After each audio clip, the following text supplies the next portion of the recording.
Today we're going to actually go through and finish up on Learning Target 6.5, which is performing operations on radicals. Yesterday we multiplied and then simplified. Today we are going to add and subtract. A couple things you need to know. We can add or subtract radicals if they're called like radicals, so kind of like terms, but this time we're looking at the radicals instead. Okay, so we can add and subtract radicals if they are like radicals. So our first step is going to be to simplify the radicals if it's possible, and then combine like radicals by adding or subtracting the coefficients and then keeping the radicals the same.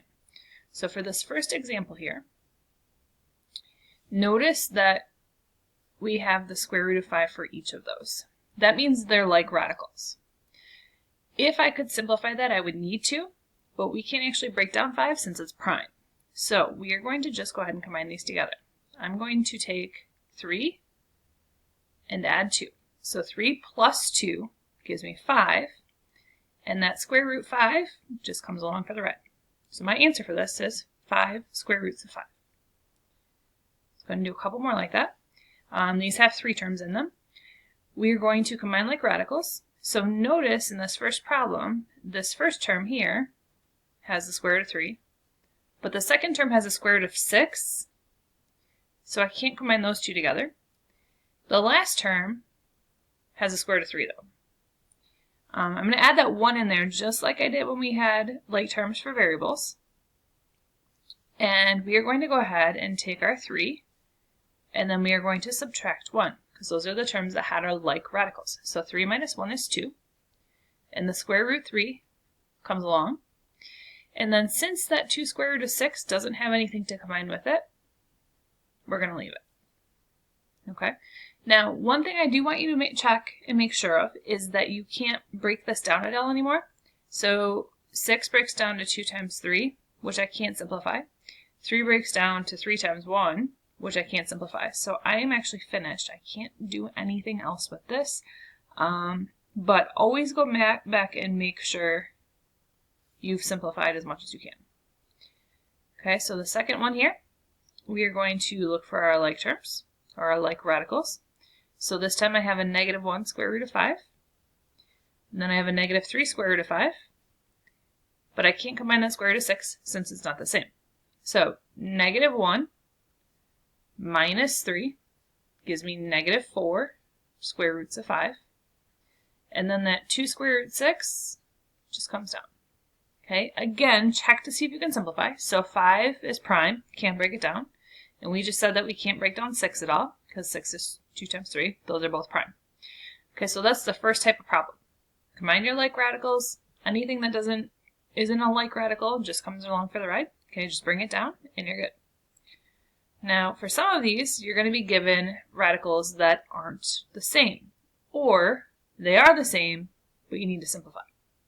So notice in this first problem, we have the square root of 20, square root of 8, and square root of 18. I need to break these down to see if I actually have any like radicals. So remember, if you're using the perfect squares, 20 breaks down to 4 times 5. So the square root of 4 is 2, and the 5 is going to stay on the inside. This negative 2, you can't forget, bring it down. Okay. The 8 breaks down to 4 times 2. Square root of 4 is 2. The other 2 will stay on the inside. Don't forget to bring down that minus. 18 breaks down to 9 times 2. So the square root of 9 is 3. And then bring down your plus 3 and multiply those. Okay, most common mistake, 2 most common mistakes here. First, people forget to break these down, and they just try to combine them. And then second, don't forget these coefficients. They need to come down with everything else. Okay, so now, negative 2 times 2 is negative 4,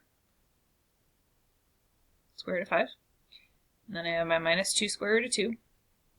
And then 3 times 3 is 9.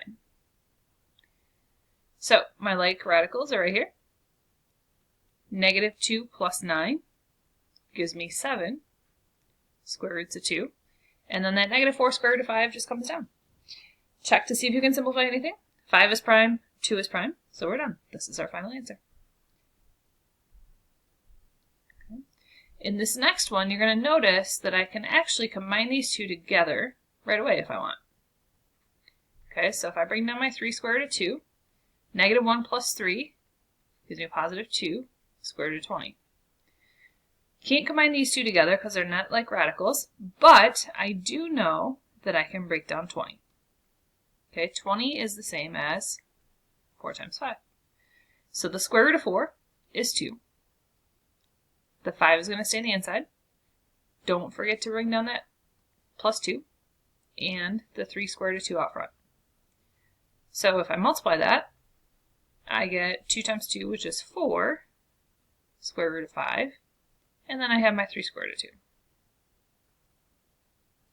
Okay, so that's all you're doing today.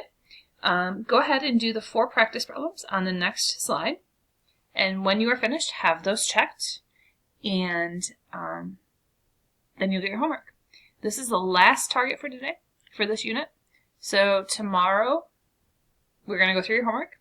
And then we're going to start the Unit 6 review.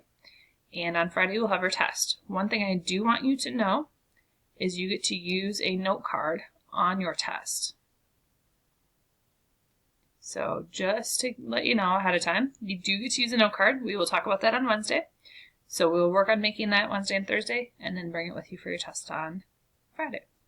If you have any questions, you can always go back and watch parts of the video again, or raise your hand and we will help you out.